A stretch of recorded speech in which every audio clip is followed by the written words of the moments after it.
Hello বাচ্চারা, আজ আমরা শুনবো সাহসী টুনি মাসি নামক গল্পটি। শুরু করা যাক তাহলে। জঙ্গলে প্রচণ্ড বৃষ্টি শুরু হয়েছে। এ বৃষ্টি তো আর থামতেই চাইছে না। আরে, জঙ্গলে তো খুব বৃষ্টি শুরু হয়েছে, এই বৃষ্টি তো আর থামতেই চাইছে না। তখনই অন্য জঙ্গলের একটি চিল রাস্তা ভুল করে সেখানে চলে আসে। মনে হচ্ছে আমি উঠতে উঠতে অন্য জঙ্গলে চলে এসেছি। বৃষ্টি থামা পর্যন্ত আমাকে এখানেই থাকতে হবে। সেই গাছেই বসবাস করত এক বয়স্ক টুনি পাখি। টুনি পাখি বয়স হয়ে যাওয়ায় নিচে ঠিকমতো উঠতে পারত না বলে একটি পেঁচাকে রেখে দিয়েছিল। চিল তো বৃষ্টির জন্য কিছুই দেখতে পাচ্ছিল না। চিল অন্ধকারে কিছুই দেখতে না পেয়ে পেঁচার কাছে চলে আসে।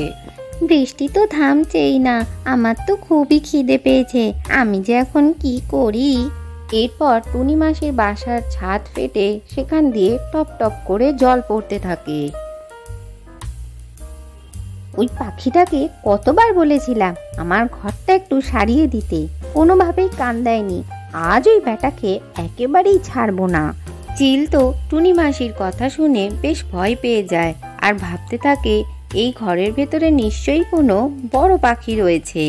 এদিকে পেঁচাও চিলের ভয়ে কি করবে না বুঝতে পেরে তাকে বলতে থাকে, আরে ও চিল ভাই, তুমি জানো না তুমি কার বাসার কাছে এসেছো? তুমি এখান থেকে চলে যাও, এ খুব ভয়ঙ্কর পাখি, তোমাকে এক্ষুনি গিলে খাবে। পেঁচার কথা শুনে চিল উড়ে পালিয়ে যেতে যাবে এমন সময় টুনি মাসি ঘর থেকে বাইরে বেরিয়ে চিলের ওপরে উঠে বসে আর তাকে বলতে থাকে, আরে চলো চলো, তাড়াতাড়ি চলো, খাবারের সন্ধানে আমাদের অন্য কোথাও যেতে হবে। এদিকে চিল ভয় পেয়ে টুনি মাসিকে কোনো কথা না বলে তাকে পিঠে করে নিয়ে চলে। আমি তো খুব ফেঁসে গেলাম। এ তো মহা বড় একটা পাখি হবে যে আমাকে খেয়েও ফেলতে পারে। তাইও আমাকে যা বলছে তাই করে যেতে হবে।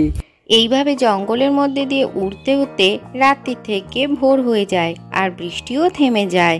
আর টুনি মাসিকে একটি চিলের পিঠে চাপতে দেখে সমস্ত পাখিরা খুবই অবাক হয়ে যায়।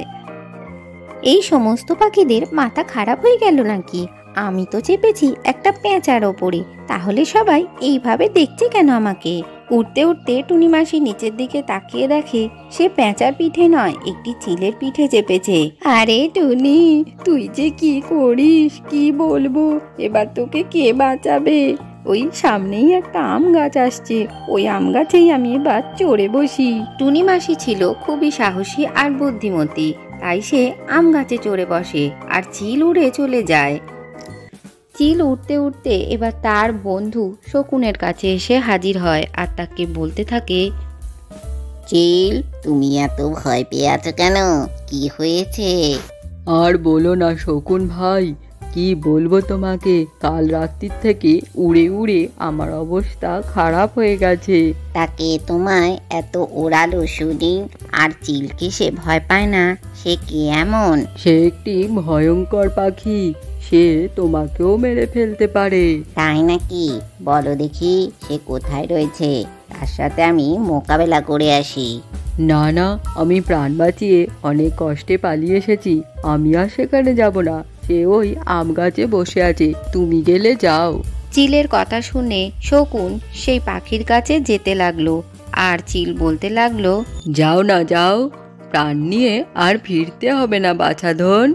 শকুন এবার আম গাছের নিচে পৌঁছালে ওপর থেকে কিছু আম তার মাথায় পড়ে যায় আর সে খুবই ভয় পেয়ে যায়। ওরে বাবা, এটা কে? আমি আসতে না আসতেই মাথার উপরে কি ফেলে দিল, আমার এখানে থাকা মোটেই ঠিক হবে না। এই কথা বলেই শকুন সেখান থেকে ভয়ে পালিয়ে যায়। এইভাবে বুদ্ধি আর সাহসের জোরে টুনি মাসি প্রাণ বেঁচে যায়। আজকের গল্পটি থেকে কি শিখলে বাচ্চারা? বুদ্ধি এবং সাহস থাকলে যে কোনো সমস্যার সহজেই সমাধান করা যায়। ভিডিওটি ভালো লাগলে চ্যানেলটিকে লাইক ও শেয়ার করে সাবস্ক্রাইব করে দিও।